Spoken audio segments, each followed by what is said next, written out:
manuskrip tentang Utsman bin Yahya. Keluar semua itu bagaimana surat-suratnya kepada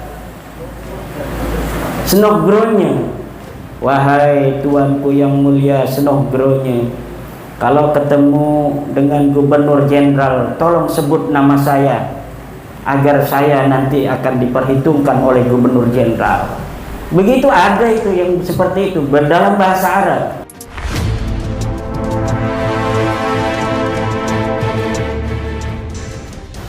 Saya pernah ke Leiden di Belanda, ternyata informasi yang ada di perpustakaan Leiden itu bisa diakses di internet. Akhirnya saya hanya mengakses dari internet aja. Kalau bapak-bapak pengen baca surat-surat Utsman bin Yahya kepada Senogronya, lihat aja tuh, masuk ke perpustakaan Universitas Leiden di internet, klik. Yang penting bisa bahasa Inggris, kalau nggak bisa pakai translate. Kemudian cari manuskrip tentang Utsman bin Yahya. Keluar semua itu bagaimana surat-suratnya kepada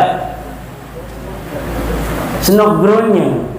Wahai tuanku yang mulia Senogronya, kalau ketemu dengan gubernur jenderal, tolong sebut nama saya agar saya nanti akan diperhitungkan oleh gubernur jenderal. Begitu ada itu yang seperti itu dalam bahasa Arab. Karena apa? Orang Belandanya namanya Senogronya ini pinter bahasa Arab. Makanya Utsman bin Yahya nulisnya bahasa Arab. Banyak tulisan-tulisan Utsman bin Yahya, termasuk tulisan pada Syekh Nawawi. Itu bisa dilihat di perpustakaan Universitas Leiden. Tidak usah ke Belanda, cukup di perpustakaan Leiden yang ada di internet. Masuk di situ, ada yang destructive, artinya tidak bisa diakses. Kalau kita belum pernah ke sana harus punya kartu. Kalau saya punya kartunya Universitas Leiden itu. Jadi saya karena pernah ke sana, saya daftar di sana sebagai anggota daripada perpustakaan Leiden. Akhirnya saya bisa mengakses seluruh apa yang ada di internet itu. Tapi kalau kita bukan anggota, ada yang ditutup, dikunci, ada yang bisa diakses. Surat Utsman bin Yahya bisa diakses siapa saja. Tapi kalau untuk manuskrip-manuskrip tertentu, banyak yang tidak bisa diakses, kecuali kita jadi anggota perpustakaan Universitas Leiden Belanda. Begitu. Bayar. Jadi kita daftarnya untuk bayar. Itu walaupun adanya di luar universitas, itu nggak bisa diakses dari internet itu, walaupun begitu dekat. Harus anggota, hebatnya gitu. Makanya kita harus meneliti di sana. PBNU kemarin mengutus juga salah seorang peneliti ke Universitas Leiden. Saya minta juga surat yang lain, karena saya tidak bisa mengakses surat yang bukan dari Utsman bin Yahya sekarang. Yang bisa diakses surat Utsman bin Yahya langsung dipoto oleh dari teman yang dari PBNU. Selain Utsman bin Yahya, ternyata juga membikin doa untuk Ratu Wilhelmina, namanya Ismail Al-Atos. Itu bikin surat, bikin doa untuk Ratu Wilhelmina. Sama saja. Kemudian bukan hanya tidak ada di dalam kitab nasab, Pak. Dalam sejarah pun, semua kitab sejarah yang ditulis di abad-abad itu, kan banyak itu kitab. Imam Syafi'i itu, Pak Kiai, itu wafatnya 204 Hijriah. Beliau lahir 150 Hijriah. Kan punya kitab namanya Al-Um, berjilid-jilid.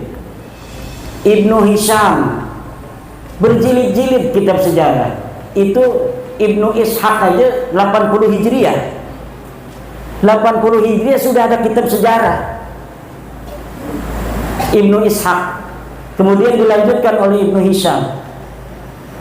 Itu di Saudi, di Mesir, di Irak, di Iran, banyak kitab sejarah, termasuk di Yaman. Itu di Yaman ada Musallam al-Haji di abad ke-5 ke-6. Itu tidak ada nama-nama keluarga mereka dicatat itu. Katanya imam mujtahid mutlak. Kalau mujtahid mutlak sama dengan Imam Syafi'i. Tapi tidak ada beritanya sama sekali di kitab-kitab sejarah. Ada kitab Tabaqat al-ulama wal muluk, as-suluk fi tabaqat ulama wal muluk. Katanya keluarga mereka sebagai mujtahid mutlak, sebagai imam, sebagai orang-orang ulama besar, sama sekali tidak ada di sana.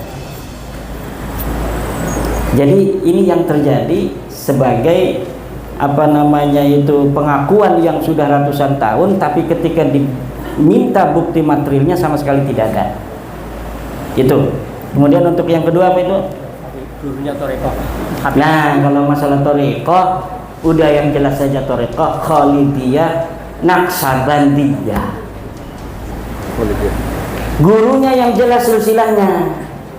Tuh kayak saya tadi sebutin, Kiai Wahib punya guru bapaknya Kiai Mahfud, punya guru Kiai Hasbullah, punya guru Kiai Abdurrahman, punya guru Kiai Syekh Sulaiman Judi atau Syekh Raub, Syekh Raub dulu ya, Syekh Abdurrahman ke Syekh Sulaiman Judi. Terus kalau Syekh Sulaiman Judi itu sudah banyak jurnal di UIN itu, banyak sekali yang menulis mencatat tentang Syekh Sulaiman Judi. Bagaimana silsilahnya sampai Sayyidina Abu Bakar As-Siddiq itu sudah jelas.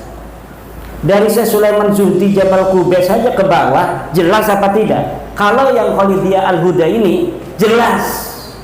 Saya sudah teliti, saya ini peneliti. Jadi kalau misalnya saya mendengar itu sana ada Thariqah di Banyumas, Thariqatnya Mbah Ilyas, saya teliti sebelum saya siqah.